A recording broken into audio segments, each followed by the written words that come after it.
हाँ तो स्टूडेंट्स देखिए, today we will start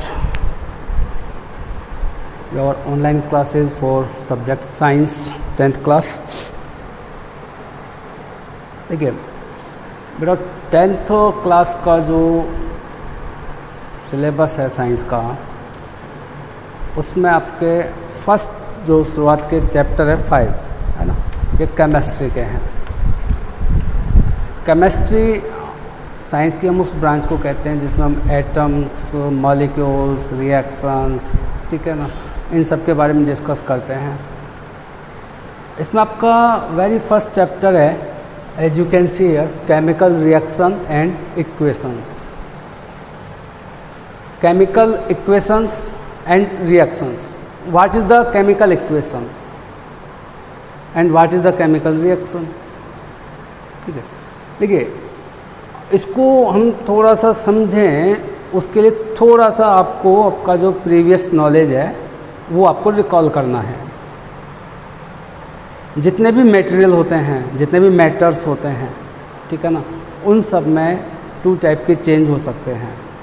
as you know there are 2 type of change.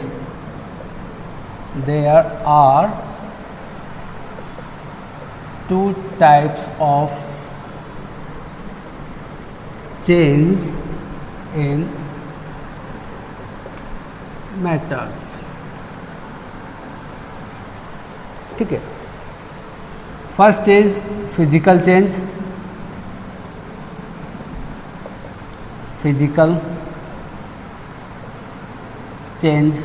And another is chemical change.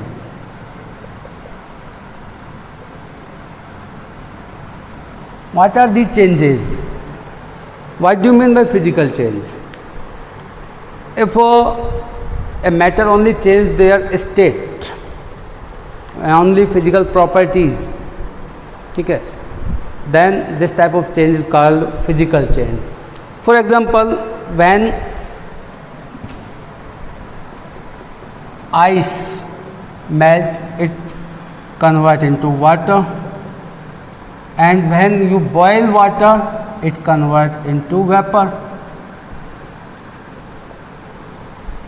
As you can see, ice is a solid state, water is a liquid state, and vapor is a gas.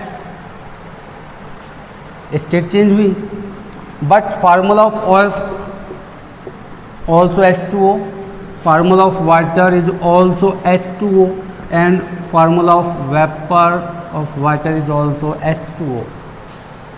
Chemical change नहीं हुआ, ना इनका कोई formula change हुआ, ना कुछ और change हुआ, सिर्फ इनकी स्टेट चेंज हुई है ना, और कोई न्यू सब्सटेंस, न्यू प्रोडक्ट भी फॉर्म नहीं हुआ है।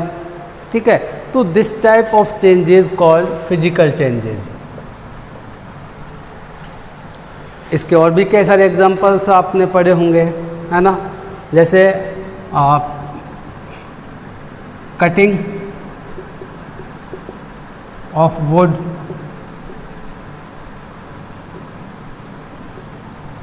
है ना, पीसेज ऑफ पेपर,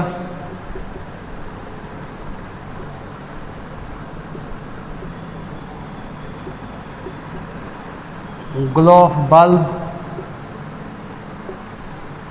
ठीक है ना। These are the examples of physical changes.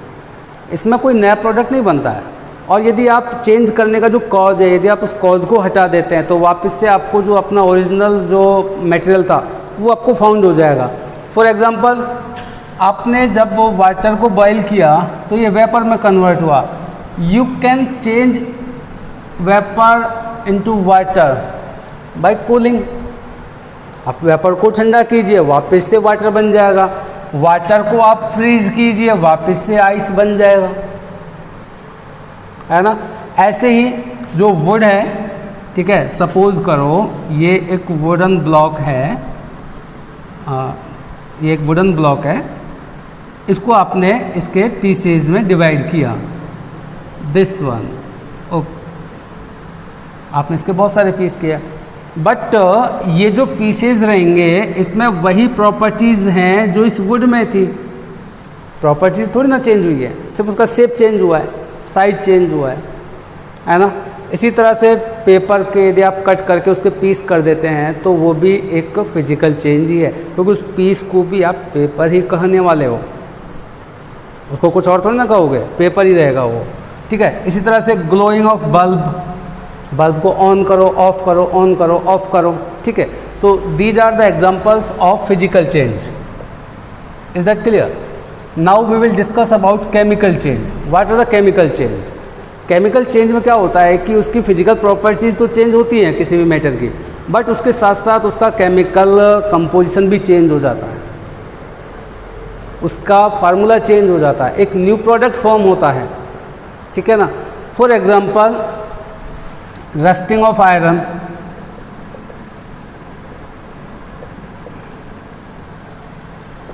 Rusting of iron है ना, and milk turn into curd,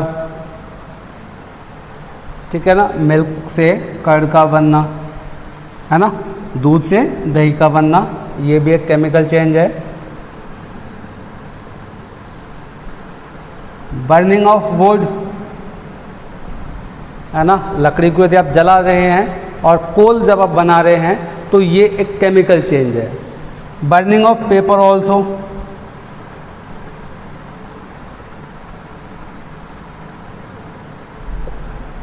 है ना। कुक द फूड मटेरियल,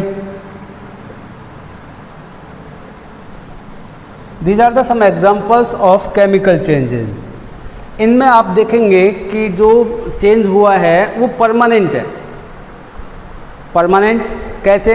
आपने मिल्क को कर्ड में तो चेंज कर लिया, लेकिन ऐसा कोई प्रोसेस नहीं है कि आप कर्ड से वापस से मिल्क को ऑब्टेन कर सकें, गेन कर सकें। वापस से कर्ड से मिल्क नहीं बनाया जा सकता, ठीक है ना। तो ये जो प्रोसेस, ये जो चेंज होता है केमिकल चेंज, ये ऐसा होता है परमानेंट चेंज होता है। वाइल फिजिकल चेंज कैसा होता है? टेम्परेरी चेंज होता है ना।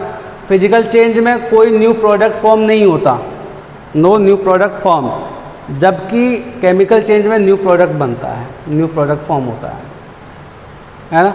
फिजिकल चेंज रिवर्सिबल है। रिवर्सिबल मतलब वो भी अब मैंने आपको बताया कि प्रोडक्ट से आप वापस से जो आपका ओरिजिनल प्रोडक्ट जो मटेरियल था उसको आप गेन कर सकते हैं। यहाँ पे अभी बताया वेपर को वाटर में, वाटर को आइस में, आइस को वाटर में, वाटर को वेपर में कन्वर्ट कर सकते हैं, है ना। तो इस तरह का जो चेंज होता है इसको हम कहते हैं रिवर्सिबल चेंज, जबकि जो केमिकल चेंज होता है ये इरिवर्सिबल चेंज होता है बेटा।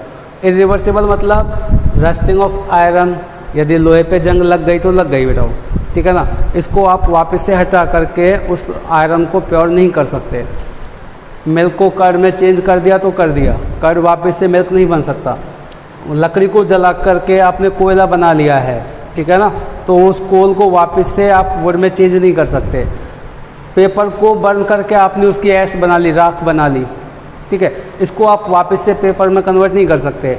यदि आपने कोई भी सब्जी वगैरह बना ली है, ठीक है, पका ली है ना, तो उसको आप वापस से राइप अनमैच्योर नहीं कर सकते, अनराइप नहीं कर सकते। Ripening of fruits, ripening of fruits is also example of chemical change, फलों का पकना, ठीक है। यदि आम यदि पक गया है, राइप हो गया कंप्लीटली, तो उसको अनराइप नहीं किया जा सकता। Is that clear? तो ये जो चेंजेज हैं इसको हम बोलते हैं केमिकल चेंज। अल्टीमेटली जो मैटर होते हैं उनमें टू टाइप के चेंज होते हैं, physical change as well as chemical change. तो यदि किसी भी मैटर में केमिकल चेंज यदि हो रहा है, ठीक है ना, तो उसको हम कहते हैं chemical reaction. Is there any type of chemical change occurs in any material, then it is called chemical reaction. Chemical reaction क्या है? किसी भी मैटर में केमिकल चेंज का होना, केमिकल चेंज का होना ही केमिकल रिएक्शन है, ठीक है। तो these are the some examples of chemical reactions, ठीक है।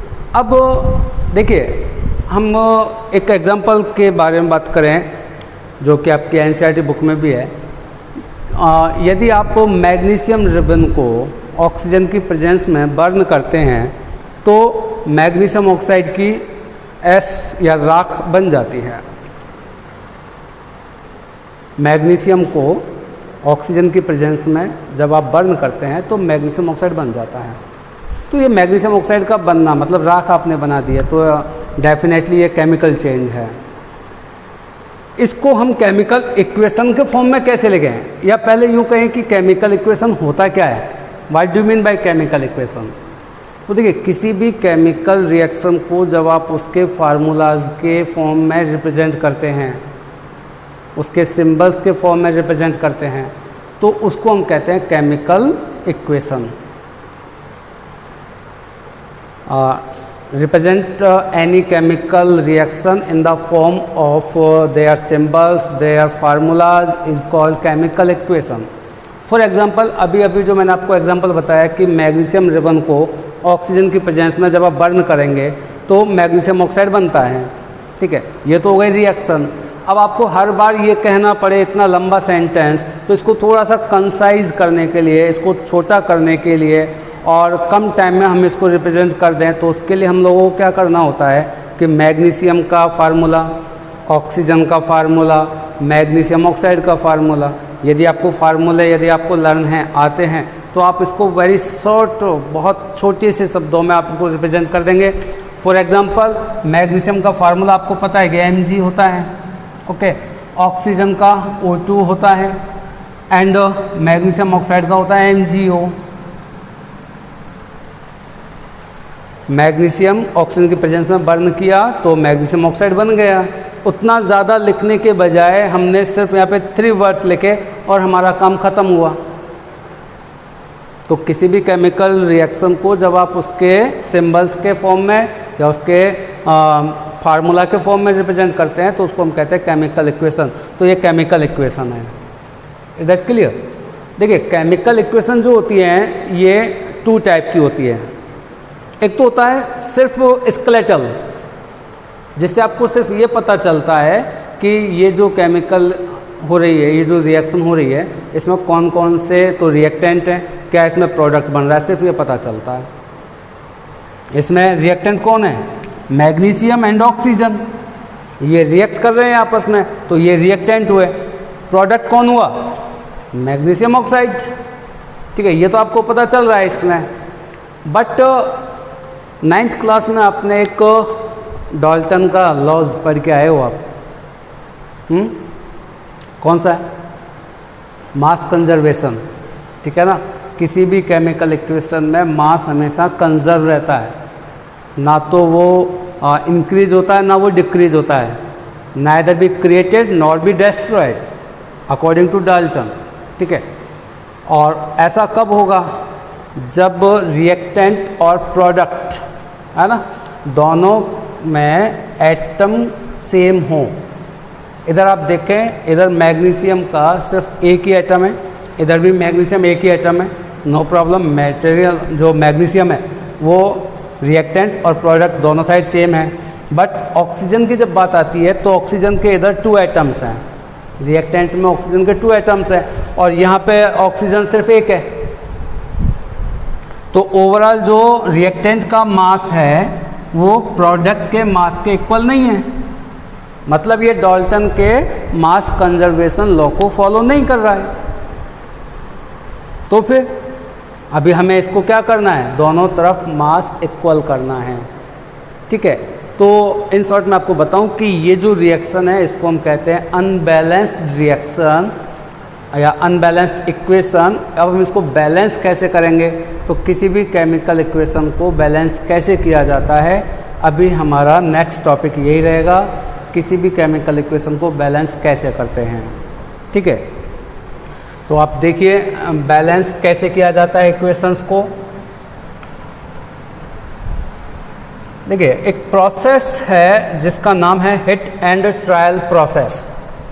हिट एंड ट्रायल प्रोसेस, उस प्रोसेस के थ्रू हम लोग किसी भी इक्वेशन को बहुत इजी वे में बैलेंस कर सकते हैं।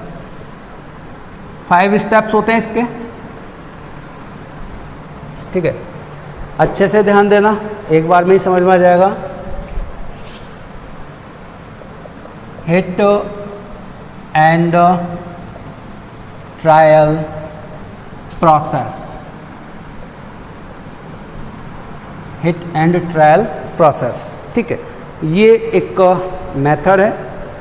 इस मेथड के थ्रू हम किसी भी अनबैलेंस्ड इक्वेशन को बैलेंस करते हैं।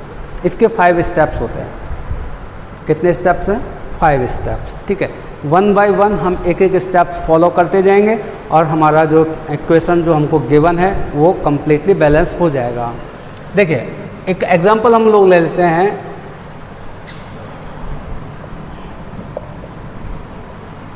When nitrogen react with hydrogen, it forms ammonia।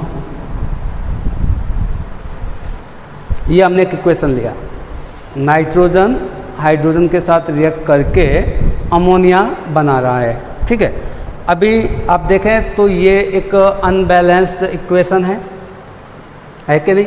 इधर नाइट्रोजन के 2 एटम्स हैं, इधर नाइट्रोजन सिंगल है, इधर हाइड्रोजन के 2 हैं, इधर हाइड्रोजन के 3 एटम्स हैं। ठीक है, तो LHS और RHS, LHS RHS जानते हैं ना, left hand side and right hand side, तो नंबर ऑफ एटम जो है वो डिफर कर रहे हैं। इट मीन्स ये एक अनबैलेंस्ड इक्वेशन है। Is that clear? अब देखिए, इसको हम हिट एंड ट्रायल प्रोसेस से कैसे बैलेंस करते हैं। तो हिट एंड ट्रायल प्रोसेस का जो सबसे पहला स्टेप है, ठीक है ना, जो भी आपको फार्मूलाज गिवन हैं इन सबको आप बॉक्स में क्लोज करना है। ठीक है, बॉक्स में बंद करना है।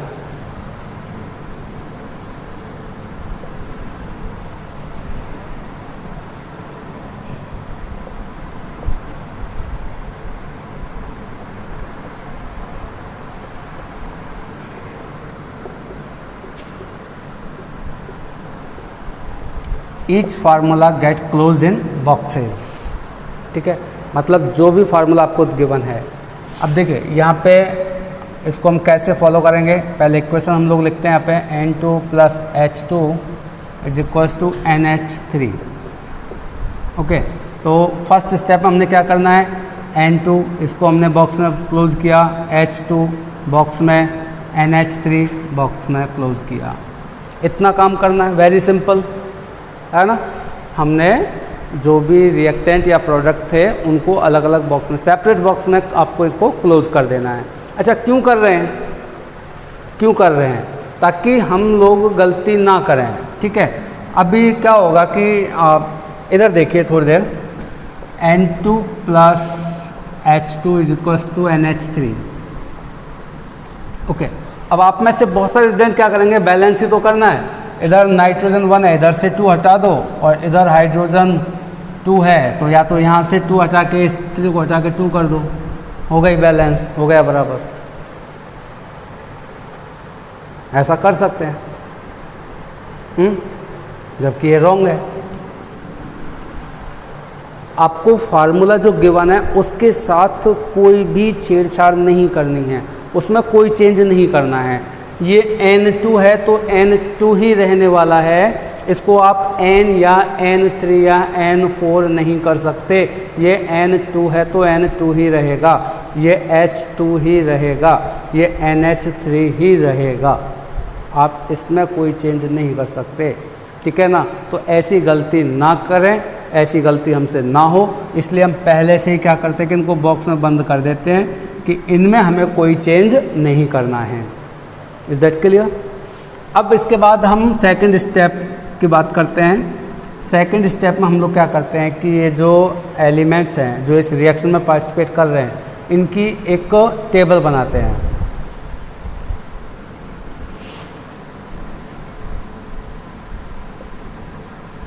Make a table of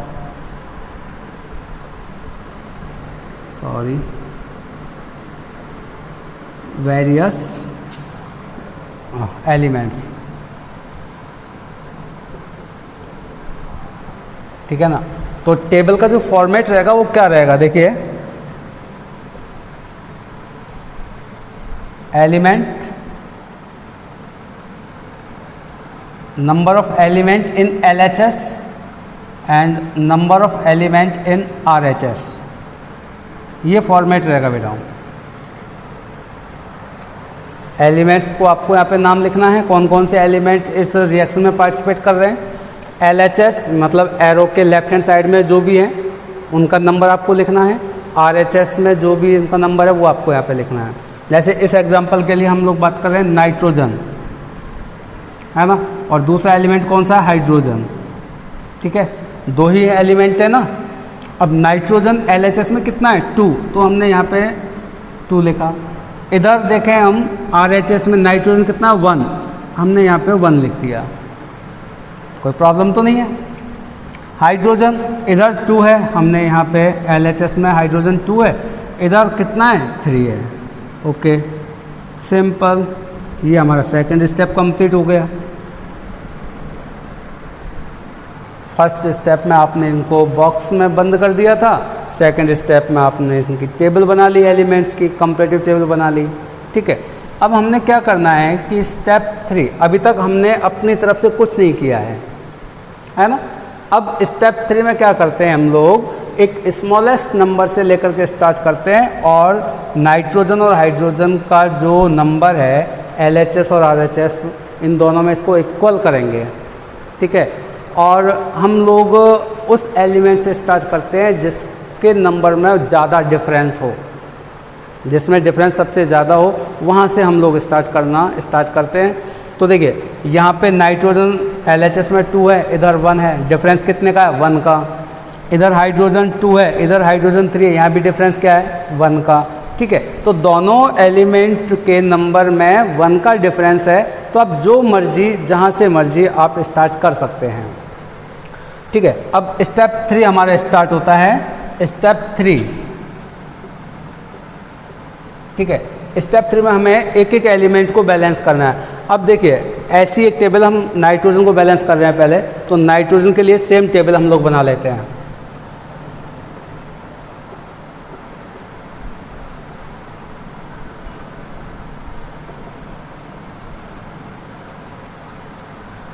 balancing of nitrogen, तो element LHS RHS same format रहेगा। नाइट्रोजन इधर 2 है, इधर 1 है, इनिशियल। ठीक है, इनिशियल में अब देखिए, अब हमें करना क्या है कि यहाँ हम 2 कैसे करें। इधर तो 2 ही रहने वाला है, इसको हम 1 नहीं कर सकते, मैंने आपको बताया था 1 नहीं कर सकते क्योंकि हमने उसको ऑलरेडी बॉक्स में बंद किया हुआ है ना। तो ये 2 है तो ये तो 2 ही रहेगा। हाँ, इधर हम 2 कर सकते हैं, उसके लिए हमें क्या करना है कि मल्टीप्लाई बाई 2 हम लोग करेंगे। मल्टीप्लाई बाई 2 हम लोग करेंगे तो दोनों तरफ नाइट्रोजन जो है इक्वल हो जाएगा। तो देखिए इसके बाद हम इस इक्वेशन को लिखें यहाँ पे N2 plus H2 is equals to NH3। Don't be panic, इसमें अभी मैंने अभी कुछ किया नहीं है, सेम एज इट इज़ जो हमें दिया गया था वो इक्वेशन योग्य तो लिखा है मैंने। ठीक है, अभी इधर नाइट्रोजन 2 था, इधर हमने ये जो 2 मल्टीप्लाई किया है ये RHS में किया है, RHS में किया है ना, और RHS में कौन है NH3। तो ये जो 2 मल्टीप्लाई हमने किया है, ये 2 हमने इस बॉक्स के बाहर लगाना है, ये ध्यान रखना है। बॉक्स के अंदर आपको कुछ नहीं करना, बॉक्स के अंदर आपको कोई चेंज नहीं करना है। ये जो 2 हमने नाइट्रोजन को इधर 2 करने के लिए 2 से मल्टीप्लाई किया, इस 2 को आप बॉक्स के बाहर लगा रहे हैं। ठीक है, अब ये आपका एक सेमी बैलेंस इक्वेशन मिल गया आपको। सेमी बैलेंस मतलब नाइट्रोजन तो बैलेंस हो गए बट अभी हाइड्रोजन बैलेंस नहीं हुआ है। तो इस सेमी बैलेंस इक्वेशन के बेस पे आप फिर से एक टेबल बनाओगे। टेबल का फॉर्मेट यही रहेगा, एलिमेंट LHS RHS। ओके, अब जो आप ये टेबल बनाओगे वो इस इक्वेशन के बेस पे बनाओगे, इधर नाइट्रोजन और हाइड्रोजन। ओके, नाइट्रोजन इधर कितने हैं 2 और इधर नाइट्रोजन कितने हो गए यार 2, नाइट्रोजन तो हो गया ना बैलेंस। अब इधर हाइड्रोजन कितने 2, बट इधर अब हाइड्रोजन हो गए 2 3 जा 6, क्योंकि बॉक्स के बाहर 2 लगा हुआ है तो सारे एलिमेंट डबल हो गए बॉक्स के अंदर वाले, हो गए ना। तो नाइट्रोजन तो 2 हो गया, लेकिन हाइड्रोजन कितना हो गया? 6। ओके, अभी नाइट्रोजन तो बैलेंस हो गया, लेकिन अभी हाइड्रोजन में डिफरेंस बढ़ गया ना। अभी हमने क्या करना है कि हाइड्रोजन को कैसे भी करके इधर 6 करना है, इधर 6 करना है। तो 6 कब होगा? ये जब आप इसको 3 से मल्टीप्लाई करेंगे, 3 से मल्टीप्लाई करेंगे तब आपका ये हाइड्रोजन भी कितना हो जाएगा? 6। अब ये जो 3 आपने मल्टीप्लाई किया है, ये 3 आपको हाइड्रोजन वाले बॉक्स के बाहर लगाना पड़ेगा। तो देखिए सेम इक्वेशन हम लोग लिख रहे हैं, N2 + H2 = NH3।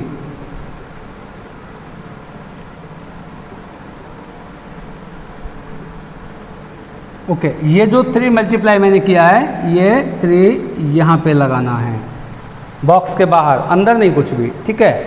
अब आप देखें ये जो आपको इक्वेशन मिला है ये कंप्लीट बैलेंस हो चुका है। नाइट्रोजन इधर 2 है, इधर नाइट्रोजन 2 हो गए, इधर हाइड्रोजन 6, इधर हाइड्रोजन 6 हो गए।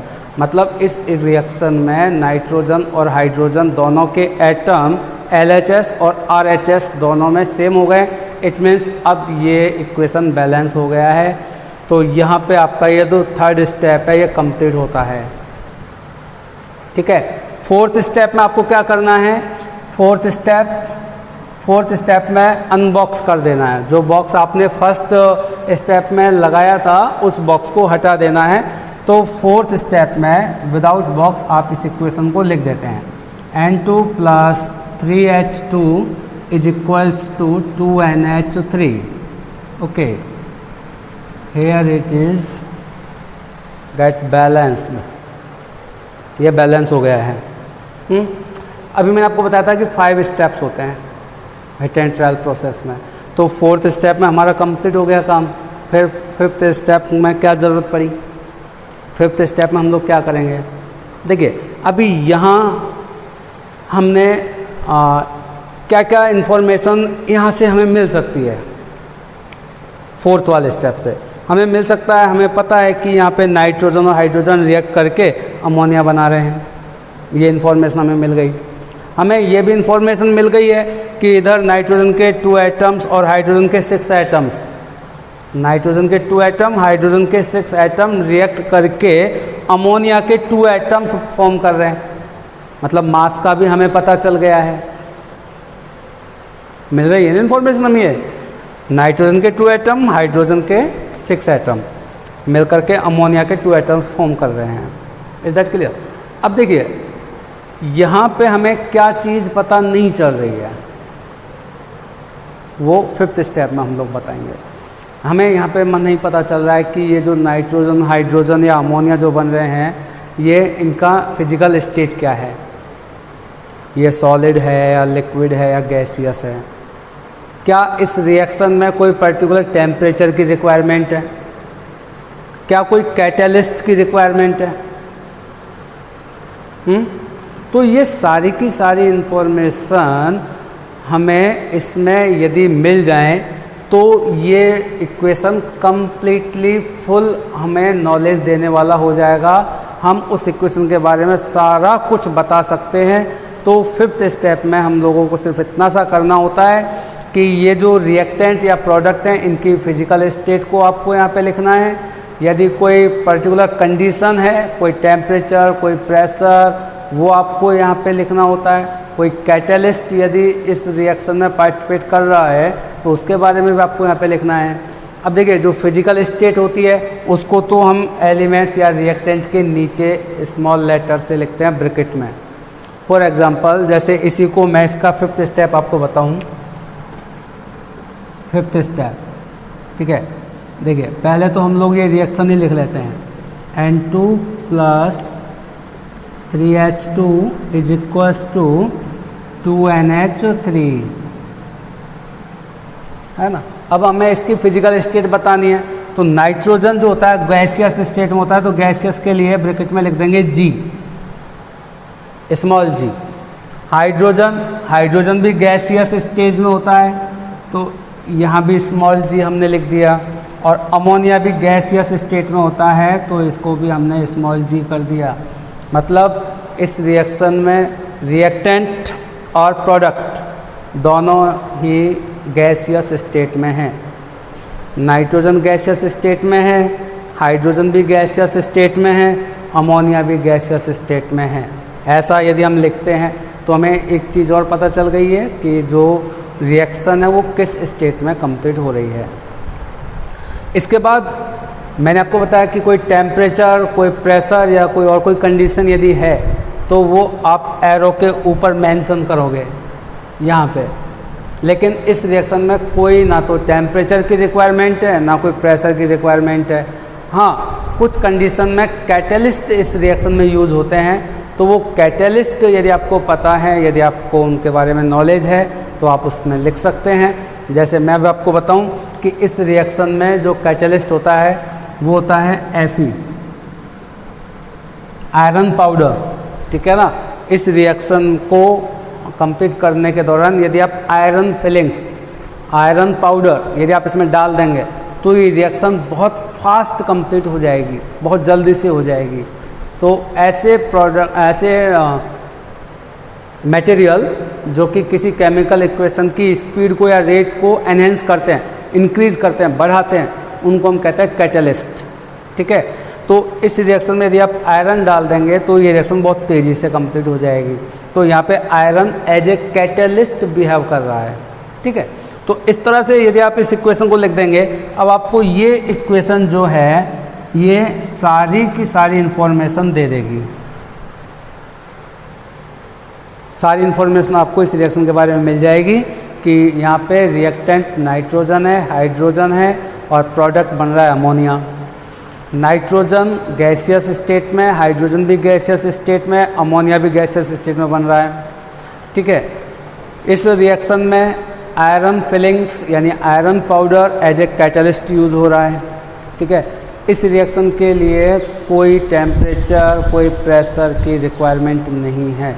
तो मतलब कंप्लीट नॉलेज आपको मिल जाएगी। हाँ, एक चीज़ आपको ध्यान में रखनी है कि यदि आपको इनकी जो फिजिकल स्टेट है रिएक्टेंट या प्रोडक्ट की, यदि आपको अच्छे से नहीं आती है, यदि आप कंफ्यूज हैं तो ना लिखें। Is that clear? यदि आपको नहीं पता कि यहाँ पे हाइड्रोजन किस स्टेट में है, ना लिखें। ठीक है। यदि आपको कंप्लीट 100% एश्योरेंस है, आपको कोई कन्फ्यूजन नहीं है, तभी आप यहाँ पे इनके स्टेट्स के बारे में लिखेंगे। Is that clear? तो ये होता बेटा हिट एंड ट्रायल प्रोसेस, जो कि 5 स्टेप्स में कंप्लीट होती है। आपकी NCERT बुक्स, उसमें कई सारे एग्जाम्पल इसमें दिए हुए हैं। आपको इनकी प्रैक्टिस करनी है। जितनी ज़्यादा आप प्रैक्टिस करेंगे उतना ही ज़्यादा आपका ये टॉपिक अच्छे से क्लियर हो जाएगा। ठीक है। तो यहाँ पे आपका hit and trial process complete. इसके बाद इस चैप्टर में हम लोग पढ़ेंगे टाइप्स ऑफ रिएक्शंस। ठीक है। टाइप ऑफ रिएक्शंस यानी कि जो रिएक्शंस होती हैं ये कई सारे इसके टाइप्स होते हैं।